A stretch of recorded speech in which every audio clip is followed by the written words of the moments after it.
আমরা যখন তোমাদেরকে বিভিন্ন রকম নসিহা করি, যেহেতু এটা নসিহা প্রোগ্রাম, যে এটা করবা, এটা ভালো সেটা ভালো, অনেক ক্ষেত্রে হয় তোমরা পারপাস বোঝার চেষ্টা করো না, উদ্দেশ্য বোঝার চেষ্টা করো না, ভিতর বিষয়টা কি এটা বোঝার চেষ্টা না করে জাস্ট ইনস্ট্রাকশন ফলো করতে চাও।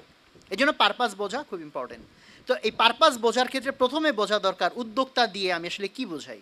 ইন জেনারেল যে কেউ শুনলে, অথবা প্যারেন্টসরাও যারা শুনতেছেন, তারা ভাবতে পারেন যে বাচ্চা মাত্র এসএসসি পাস করছে, এখনই তার মাথার মধ্যে আপনি টাকা কামানোর ধান্দা ঢুকাইতে চান কিনা।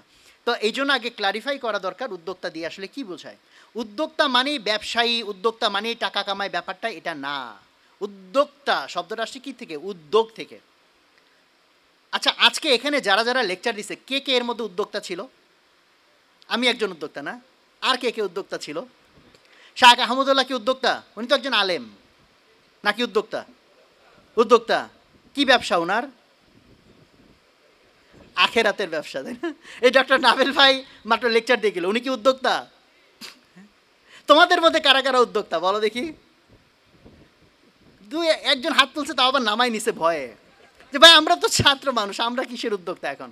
উদ্যোক্তা মানে যে উদ্যোগ নেয়, উদ্যোক্তা মানে যে একটা সমস্যা দেখে জাস্ট মনে কর ভাই আমার কি করার আছে, আরে এটা অমুকের দোষ, তমকের দোষ, কাউকে একটা জাস্ট দোষ দিয়ে সে পাশ কেটে গেল, এটা না। উদ্যোক্তা হচ্ছে ওই মানুষ যে একটা প্রবলেম দেখে, নট নেসেসারি দুনিয়ার সব প্রবলেম সে সলভ করবে, বাট যে প্রবলেমটা তার কাছে খুব ইম্পর্টেন্ট, সেই প্রবলেমটাকে সে ওন করে, আন্তরিকভাবে সে ধারণ করে, এবং এইটার সমাধানের জন্য সে প্রচেষ্টা চালায়, বারবার ইভেন ট্রাই করে, এবং এটাকে সে সলভ করার চেষ্টা করে। এই রকম অ্যাটিটিউড যাদের, তাদেরকে আমরা বলি উদ্যোক্তা। তুমি এখান থেকে যাচ্ছ, দেখলে ওখানে ময়লা পড়ে আছে বা একটা ইট পড়ে আছে, অন্য কেউ যেতে গেলে এই ইটে ধাক্কা খেয়ে ব্যথা পেতে পারে, তুমি দেখলা ইগনোর করে চলে গেলা, তাহলে তুমি উদ্যোক্তা না। কিন্তু তুমি ভাবলা আচ্ছা ইটটা আমি সরাই, তাহলে অন্য ভাইরা কষ্ট থেকে বেঁচে যাবে, তাহলে তুমি কি উদ্যোক্তা হয়ে গেলা। ফলে উদ্যোক্তা হওয়ার জন্য অনেক বড় হইতে হবে, অনেক ডিগ্রি লেখা লাগবে, এরকম না। It's an attitude. এটা প্রথমত কি? উদ্যোক্তা হচ্ছে একটা অ্যাটিটিউড, একটা দৃষ্টিভঙ্গি। উদ্যোক্তা একটা দৃষ্টিভঙ্গি। তো আমরা বুঝলাম যে উদ্যোক্তা একটা দৃষ্টিভঙ্গি। এই উদ্যোক্তা হওয়ার দরকারটা কি? সো প্রথমত তুমি যদি জাস্ট ব্যক্তি হিসেবে চিন্তা করো, তোমার লাইফে অনেক রকম প্রবলেম আছে, সেটা সমাধানের জন্য তুমি উদ্যোক্তা অ্যাটিটিউড নিতে পারো। একইভাবে তোমার পরিবারের মধ্যে, তোমার সমাজের মধ্যে, তোমার রাষ্ট্রের মধ্যে, ইভেন টোটাল পৃথিবীর মধ্যে, উম্মার মধ্যে কত রকম প্রবলেম আছে, যে প্রবলেমগুলোর ক্ষেত্রে আমরা ভাবতেছি ভাই আমার কি করার আছে। আর উদ্যোক্তা অ্যাটিটিউড হচ্ছে যে না, আমারও অবশ্যই কিছু করার আছে। তা আমি যদি উদাহরণ দেই, সারা পৃথিবীর মধ্যে এখন কি প্রবলেমের কোনো শেষ আছে? তা আজকে ফিলিস্তিনে কি হইতেছে, রাফাতে কি হইতেছে, তুমি ভাবতেছো ভাই আমার কি করার? হ্যাঁ, আমার কষ্ট লাগতেছে, বাট আমার কি করার আছে? আমি একটা সাধারণ মানুষ, আমার নাই টাকা পয়সা, আমার নাই নেটওয়ার্ক, আমার নাই তেমন কোনো জ্ঞান বুদ্ধি, আমি কি করব? একইভাবে যত রকম প্রবলেম, রাস্তায় যাচ্ছ হয়তো যানজট, তুমি ভাবতেছো ভাই যানজট এটা তো সরকারের বিষয়, আমি কি করব? এই হচ্ছে না, সেই হচ্ছে না। দেখো আমরা কমপ্লেইন তো করতেছি, তাই না? হাজার রকম জিনিস নিয়ে আমাদের কমপ্লেইন তো আছে, বাট কমপ্লেইনের সমাধান আমি কিভাবে করব? সেই অ্যাটিটিউডটা যদি আমার না থাকে, তাহলে আমি উদ্যোক্তা হব না তো। ফলে আমি তোমাদেরকে প্রথমত বলবো যে এই অ্যাটিটিউডটা ধারণ করো, ছোট ছোট ছোট ছোট বিষয়ের উদ্যোগ নাও, বিকজ তোমাকে অনেক বড় ধরনের উদ্যোক্তা হওয়ার জন্য প্ল্যান করা উচিত। কারণ দুনিয়ার ভিতরে অনেক বড় বড় সমস্যার মধ্যে দিয়ে আমরা আসি, অনেক বড় বড় সমস্যার মধ্যে দিয়ে আমাদেরকে চলতে হচ্ছে।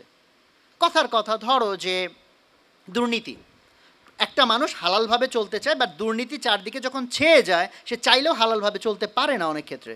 তো এটা কি সমস্যা না? তো এটা কি সমাধান করতে হবে না? এরকম আমি যদি আরও এক্সাম্পল দিতে দিতেই তো ধরো আজকের দিন পার করে ফেলা সম্ভব। সো এই জন্য এই অ্যাটিটিউডটা আমি বিশেষ করে ধারণ করতে বলবো, তোমার ব্যক্তিগত জায়গা থেকেও, রাষ্ট্রীয় জায়গা থেকেও, এবং উম্মার জায়গা থেকে।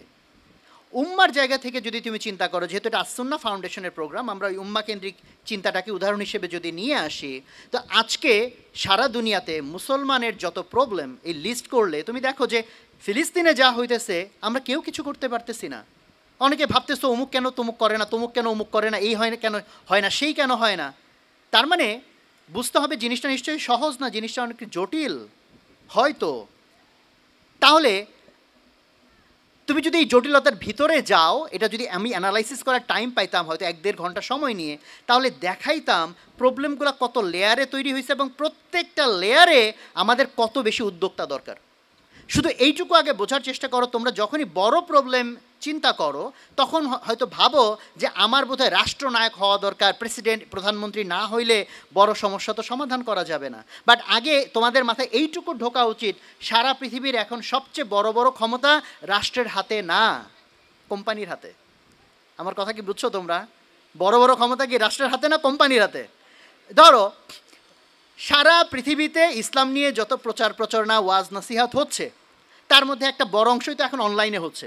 অফলাইনে আর কয়জন? অনলাইনে কোটি কোটি ভিউয়ার। অ্যান্ড ফেসবুক আর ইউটিউব মিলে যদি ডিসিশন নেয় যে আমাদের প্ল্যাটফর্মগুলোতে আমরা কোনো ইসলামিক কন্টেন্ট অ্যালাউ আর করব না, তুমি দেখো যে রাতারাতি কত বড় সর্বনাশ তাদের দ্বারা করা সম্ভব। এবং এই ফিলিস্তিন ইস্যুতেও দেখো সমস্ত রকম ফিলিস্তিন রিলেটেড তাদের দিকের কন্টেন্টগুলো তারা পপ আপ করতে দিচ্ছে না, সামনে আসতে দিচ্ছে না। আমার পরিচিত এক ফ্রেন্ড কয়েকদিন আগে ফেসবুক থেকে চাকরি ছেড়ে দিল এই কষ্টে, যে তারা ফেসবুকে ইন্টারনালি কারেক্ট করার চেষ্টা করছে, বাট চেষ্টা সফল হয় নাই।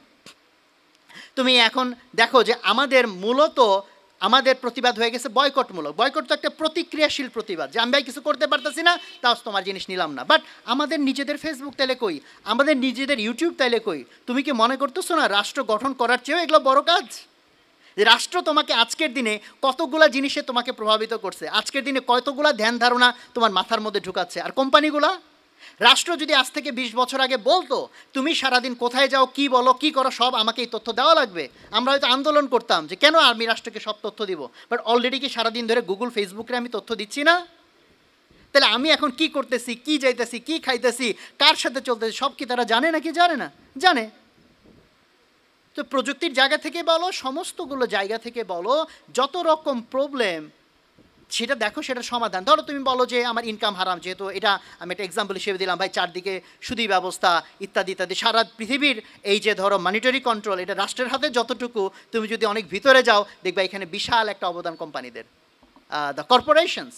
ফলে এই রকম জায়গা থেকে আমি বরং তোমাদেরকে উদ্বুদ্ধ করতে চাই যে তুমি বরং তোমাকে মনে করো না যে আমার ক্ষমতা কম, আমি রাষ্ট্রনায়ক না হইতে পারলে মনে বড় কিছু করতে পারবো না। রেদার তুমি যদি মুসলমান হও, উম্মার কষ্ট যদি তোমার মধ্যে অনেক পেইন তৈরি করে থাকে, তাহলে আমি বলবো তোমার উদ্যোক্তা অ্যাটিটিউড তৈরি করে এখন থেকেই ধাপে ধাপে ছোট থেকে আরও বড় উদ্যোগ নেওয়ার মতো অ্যাটিটিউড এবং অভ্যাস তোমার তৈরি করা উচিত, যাতে উম্মার প্রয়োজন সবচেয়ে বড় বড় যে কাজ দুনিয়ার মধ্যে হওয়া দরকার সেই কাজগুলো তোমার দ্বারা হয়।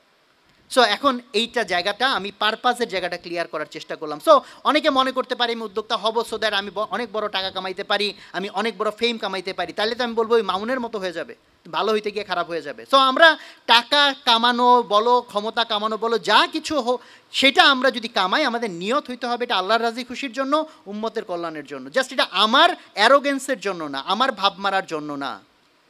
তো বাকি এই পারপাস যদি ক্লিয়ার হয়, কাজের ক্ষেত্রগুলো যদি আস্তে আস্তে তোমাদের ক্লিয়ার হয়, কারণ যদি তখন তুমি ফিল্ডের ভিতরে ঢুকবা, তুমি যদি জাস্ট প্যাসিভ হও, লাইক এটা একটা প্রবলেম ভাই, অমুকের দোষ তমুকের দোষ, তুমি কখনো উদ্যোক্তা হবা না। রেদার তুমি যদি ভিতরে ঢুকো, প্রবলেমটা কেন হইলো, কীভাবে হইলো, সমাধানটা কেমনে আনা সম্ভব, এইভাবে যদি তুমি চিন্তা করা শুরু করো, দেখো কত রকম বুদ্ধি চলে আসে। দেন সেটা যদি আসে, এখন নেক্সট আমি কীভাবে এটাকে ইমপ্লিমেন্ট করবো,